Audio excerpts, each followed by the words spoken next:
Dizaines de milliers de soldats, durant cette guerre, ont perdu un ou plusieurs de leurs membres, un bras, une jambe.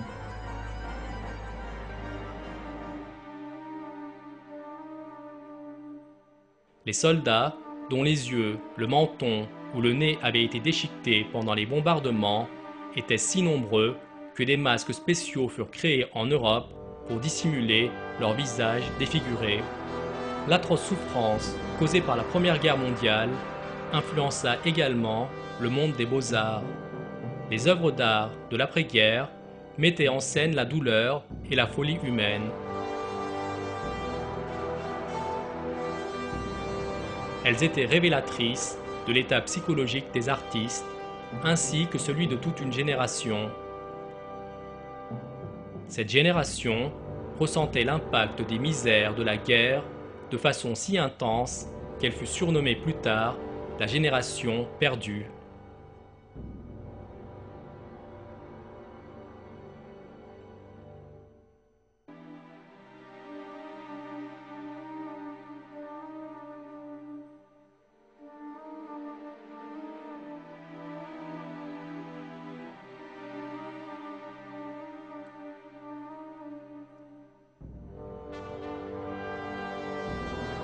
Comme chacun le constate, la guerre est un vecteur important de cruauté qui ne profite ni aux hommes ni à la société. Cette catastrophe sociale inflige aux hommes peine et blessures profondes, longues à cicatriser, si tant est qu'un jour elles se cicatrisent. Allah a également demandé aux hommes de se tenir à l'écart des guerres et de faire régner la paix. Il a promis de bonnes nouvelles à ceux qui font de bonnes actions. Je demande la protection d'Allah contre le diable banni. Cette demeure dernière, nous la réservons à ceux qui ne recherchent ni à s'élever sur terre, ni à y semer la corruption. Cependant, l'heureuse fin appartient aux pieux. Traiterons-nous ceux qui croient et accomplissent les bonnes œuvres comme ceux qui commettent du désordre sur terre? Ou traiterons-nous les pieux comme les pervers?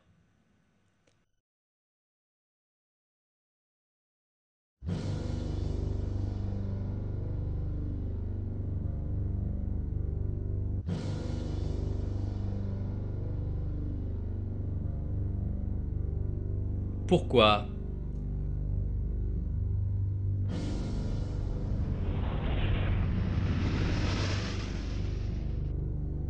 Quelle était donc la raison de ce désastre qui mit l'Europe à feu et à sang?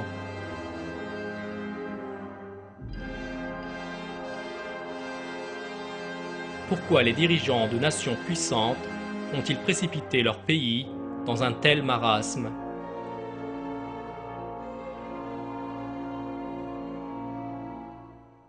Avant la guerre, de nombreuses personnes pensaient qu'une guerre comme celle-ci serait salutaire et qu'elle était même nécessaire. Ceux-ci firent bon accueil à la guerre. Ils furent même heureux à la déclaration de la guerre.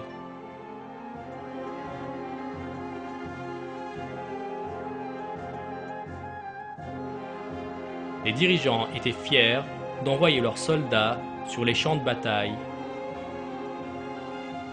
La raison principale de cette erreur monumentale était leur croyance en un concept, le darwinisme. L'historien américain Thomas Knapp l'explique ainsi. La guerre en elle-même n'était pas une surprise.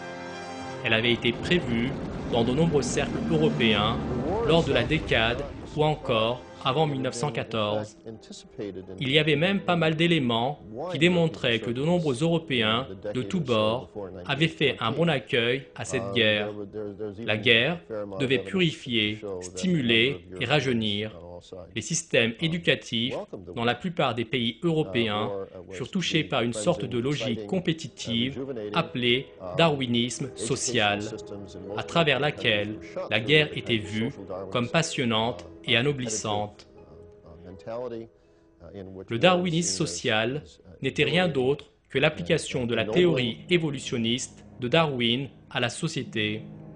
Dans cette théorie, qui fut plus tard réfutée, Darwin déclarait que toutes les créatures dans la nature étaient engagés dans une lutte pour leur survie. Ils prétendaient que l'homme était une espèce avancée d'animal qui avait évolué par le conflit. Cette théorie erronée, qui ressemblait pour de nombreuses personnes à un fait scientifique, si l'on prend en considération les progrès scientifiques de cette époque, a été le moteur de la Première Guerre mondiale ainsi que celui de nombreux autres désastres sociaux.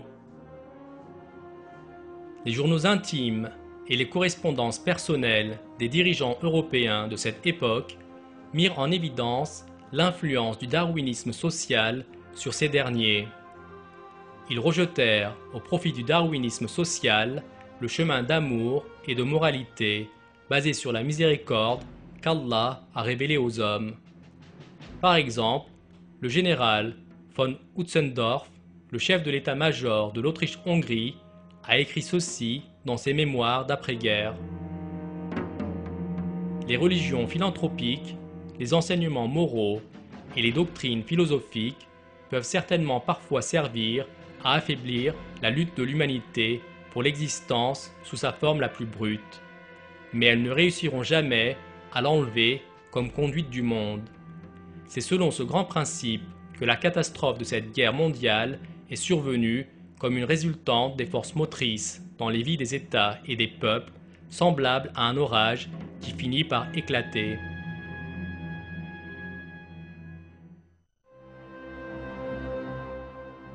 Friedrich von Bernhardi, un autre général de la Première Guerre mondiale, a également établi un lien entre la guerre et les prétendues lois de la nature évolutionniste. La guerre est une nécessité biologique. Elle est aussi nécessaire que la lutte des éléments dans la nature. Elle donne une décision biologiquement juste en s'appuyant sur la nature même des choses. Somme toute, la Première Guerre mondiale a été provoquée par les chefs d'État européens qui croyaient que le combat, le carnage, la souffrance et le fait de faire souffrir les autres, tout cela appartenait aux lois de la nature. C'est la théorie évolutionniste darwiniste qui a entraîné une génération entière dans ses croyances erronées.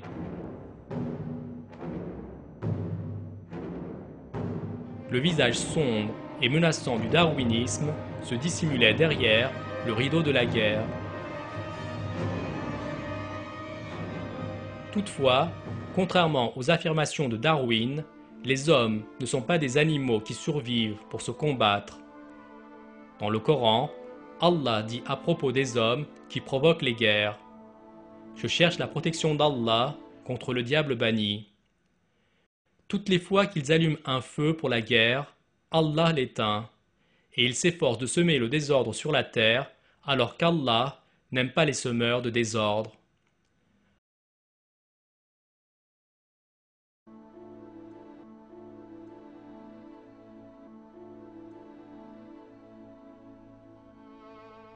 Allah a créé l'homme, lui a donné un esprit unique parmi toutes les autres créatures et lui a commandé de mener une existence fondée sur des bases morales. Cette règle de vie nécessite amour, fraternité, miséricorde et paix.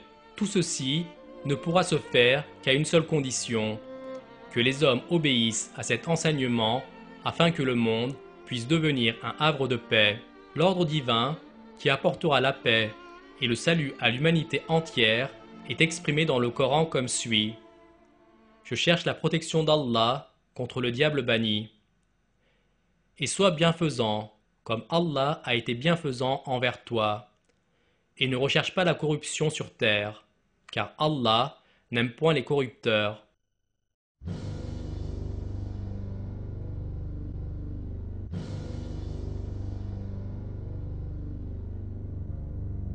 Les graines d'une nouvelle guerre.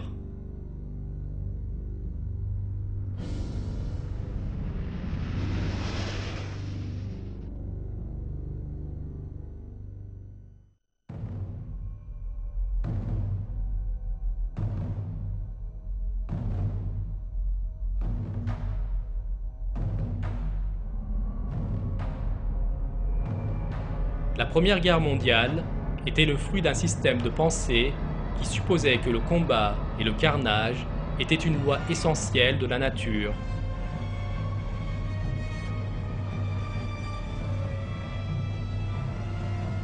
Même après la guerre,